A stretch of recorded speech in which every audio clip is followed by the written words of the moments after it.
আমাদের আজকে এই মুহূর্তে আমাদের ভর্তি আছে 32 জন রোগী, 32 জন পেশেন্ট আছে। এদের মধ্যে চাইল্ড আছে 27 জন, অ্যাডাল্ট আছে 5 জন। চাইল্ডের মধ্যে 18 জন ফিমেল এবং 9 জন হচ্ছে মেল। আর অ্যাডাল্টের মধ্যে আমাদের ফিমেল 3 জন, মেল 2 জন।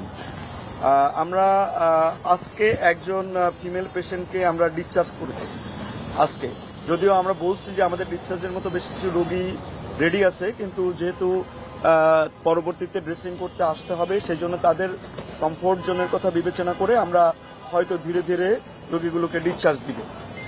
আর এই মুহূর্তে আমাদের আইসিইউতে আছে 2 জন পেশেন্ট। আমরা গতকালকে কিন্তু বলেছিলাম যে আমাদের আইসিইউতে আছে 3 জন, অর্থাৎ একজন রোগীকে আমরা আইসিইউ থেকে শিফট করে এইচডিইউতে দিয়েছি। এটা আমাদের জন্য একটা ভালো খবর।